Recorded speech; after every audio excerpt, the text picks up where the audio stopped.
Magandang gabi po sa inyo lahat. Nandito po ako nakikiisa sa bawat isang Pilipino, hindi lamang po ng mga taga-KOJC.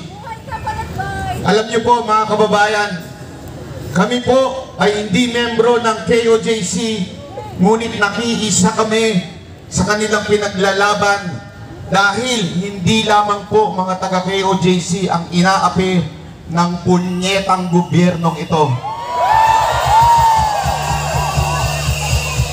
Pagpasensyahan nyo na po sa mga kapatid natin dyan sa KOJC. Medyo makakapagmura ng konti, kapiraso lang naman po. Pupunta naman ako dyan bukas, basbasan nyo na lang muli ako.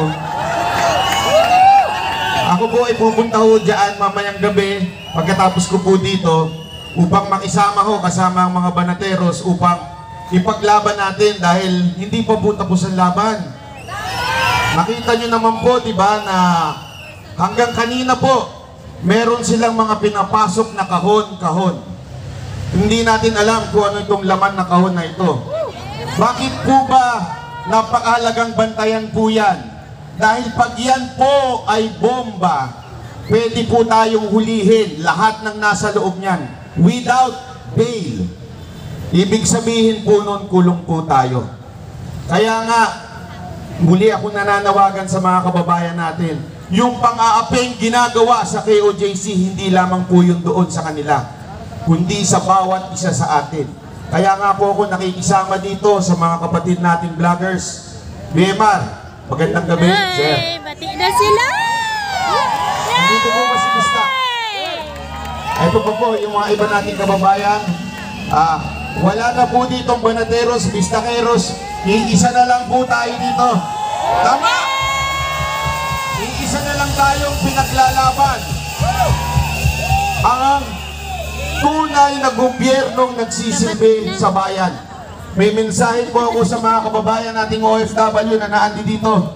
At sa mga nanonood po, alam nyo, iisa lang naman ang isang presidente na nagmahal sa inyo. Walang iba kundi ang Pangulong Duterte.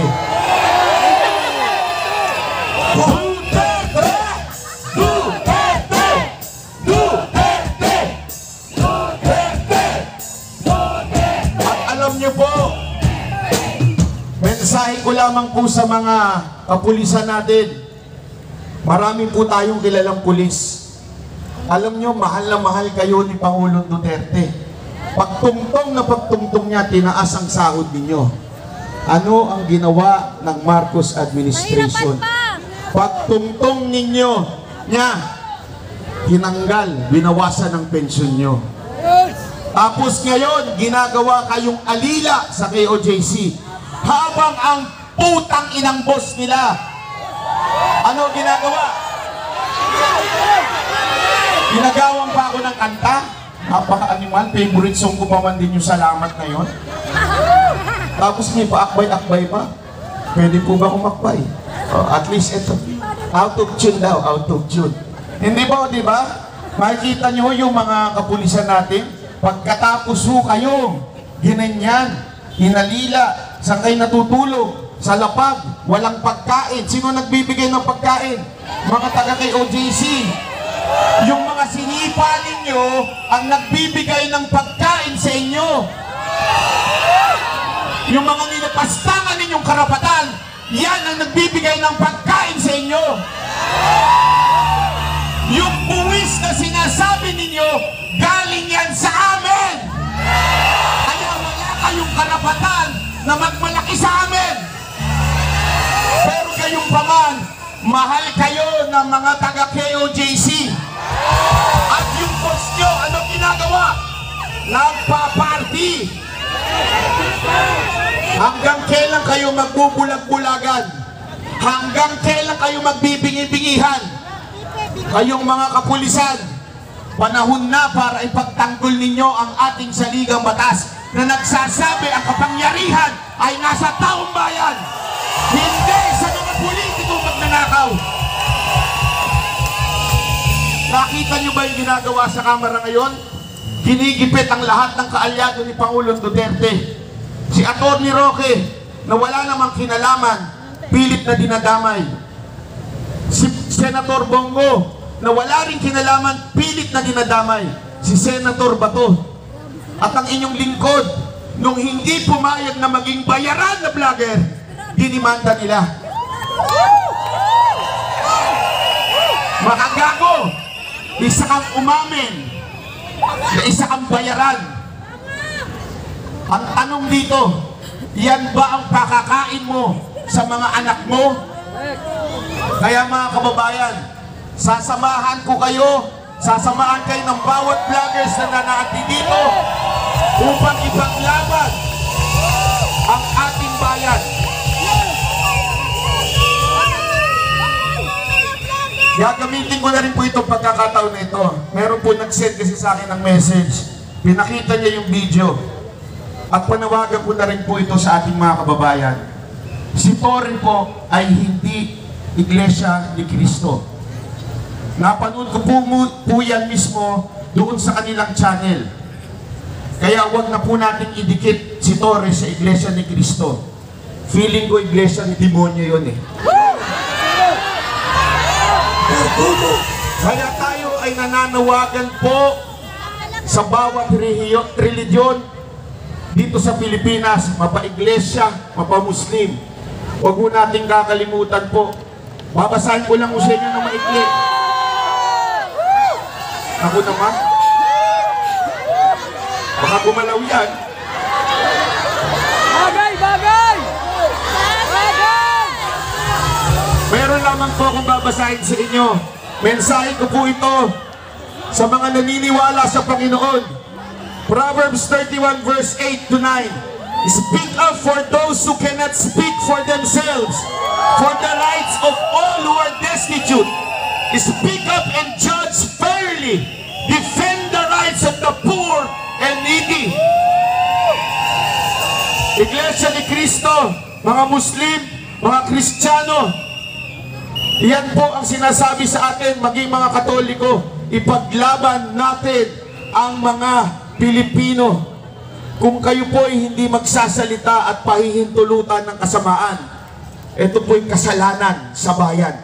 Kaya po kami nakikisama sa inyo, humihingi sa inyo ng pagsasama sa bawat isang Pilipino. Tanungin ko na lamang po kayo, tama po ba na ang pera na dapat pang gagamot sa mga Pilipino ay inilipat lang sa PhilHealth, di ba? Tama po ba yun? Tama po ba na araw-araw po ito gumagastos ang gobyerno ng 1 bilyon para sa flood project? Asan po yun? Asan po yun? 1 bilyon na yun? Wala po. Kaya tayo nananawagan sa bawat isa. Panahon na ho para tayo magsalita at lumaban. Ito'y mapayapang paglaban. Uulitin ko po, mapayapa. Ako naniniwala na itong mga taga-KOJC, kayo'y hinirang ng Diyos. You are the anointed people of God. Naniniwala ko dyan. Naniniwala po ba kayo? Sa dami-dami ng inape, bakit ang taga-KOJC? Alam niyo kung bakit? Kasi hindi kayo bibigay sa pera. Ang pastor ninyo, hindi bumigay sa pera nung binibili ang SMNI. You are the anointed people of God to defend our country. Naniniwala po ba tayo dyan? Kaya, eto tatandaan ninyo napakagandang ganda nito, di ba? Alam niyo, if my people will humble themselves, pray and turn from their wicked ways, and we will heal your land. Yan ang sabi ng Panginoon, I will heal your land. Sino daw? If my people. Sinabi ba nila yung hindi naniniwala sa Diyos sa magbabago sa Pilipinas? Hindi po. Ang sinabi ng Panginoon, if my people, kayo po yun. Kaya huwag tayong magbabato ng kasamaan sa kalaban. Laging kabutihan lamang. Sino dito naniniwala sa Diyos Ama? Taas ang kamay. Ang naniniwala sa Diyos Ama, taas ang kamay. Be proud. If you believe in God, ano po ang huling mensahe ko sa inyo? Ito lang po, itaas nyo lang kamay nyo. kung kayo po'y naniniwala sa Panginoon. Romans 12:17 to 19. Do not repay anyone evil for evil. Be careful to do what is right in the eyes of everyone. If it is possible, as far as it depends on you, live at peace with everyone. Do not take revenge, my friends, but leave room for God's wrath. It is written, it is mine to avenge. I will repay. Yun ang sabi ng Panginoon. Anong trabaho natin? Gumawa ng kabutihan. Anong trabaho ng Panginoon? Siya ang huhusga. Amen! Amen! God is good! All the time! Salamat po! Maraming salamat kay Reverend Banatay.